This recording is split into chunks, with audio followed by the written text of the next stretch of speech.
here we are on another long distance walk. Today we are starting the Rob Roy Way, which goes from here in Drymen to Aberfoyle. You see in a lovely square here at Drymen. Got my lunch there from a lovely shop on the corner. And I remember this is what the second stop on the West Highland Way. You go Milgai to here, so a lot of people will be really feeling it from the West Highland Way today. There's lots of good stuff for that. However, Rob Roy Way, less popular, but hey, that's what we have today, so let's see how it goes. First animals on the trail, and look, it's lambing season. We've got some little lambs here as the hills around Loch Lomond going to Connacht Hill fill in the backdrop. One of the interesting things about the brain is if we don't know the word for something, we don't really remember it that much. And there's a word I've learned this year, which I'm sure quite a lot of you know already, and that's the name of this plant here, which is gorse. And this stuff is just everywhere, especially around golf courses. But what you might not know is like these little flowers here. If you give them a rub, give them a smell, whoa, it's like almond and coconut. So what you can do is actually maybe earlier in the year when this stuff is fresh, get out, get about 2 liters of it. You can make yourself a nice cordial, or if you're that way inclined, you can make a gin or you can make a wine out of this stuff. But it smells amazing, seriously. Get yourself some of this stuff. It's a bit prickly, so watch out, yeah, but yeah, give it a smell. Almond and coconut. Just on the way back up from Drymen, and here we are. I'm going to say it's a Caravan, and we get our first official notice that we are on the Rob Roy Way.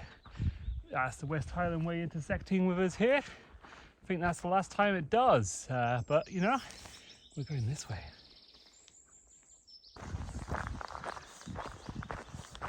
Just walking down the forestry bit. You can see I mentioned Ben Leddy's over there. Well, look what's just popped up over here, the most summited Munro in Scotland. That is Ben Lomond ahead of us in the distance.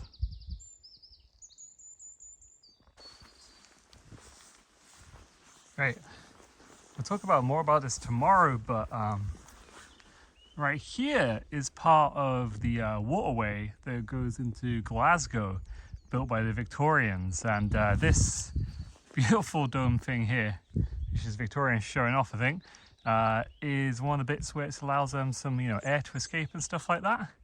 But yeah, we are walking along the waterway that goes and feeds Glasgow at the moment, but we'll talk more tomorrow about this.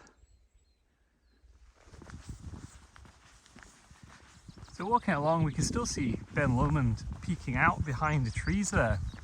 And like I said before, Ben Lomond's a Munro, which means it's a special type of mountain which is a certain size.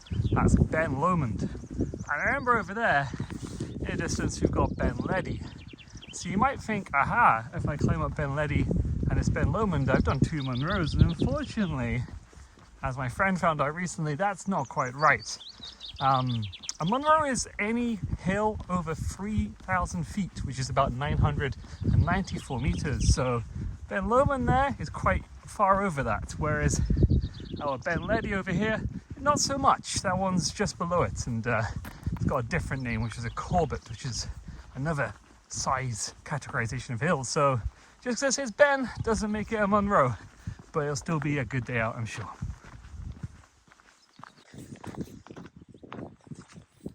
Okay, sort of lied to you because gotta talk about it now. This here is the waterway that brings water to Glasgow from Loch Katrine that the Victorians built about 150 years ago. So you can see this bit here, it's made of metal because they couldn't actually quarry enough stone from around here to help with it. But yeah, this water comes all the way down and provides Glasgow with at least 15 days supply of water. So there's your water supply, folks.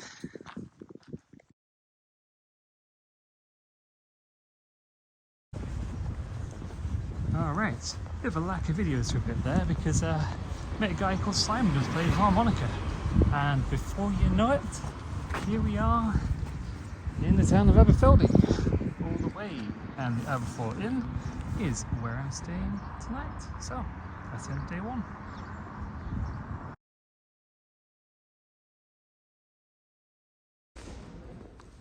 Just here in the visitor centre, and I found a lovely map which makes me very happy, and it's even three-dimensional. Check it out so you can even see where things are. So the big one here is Ben Lomond.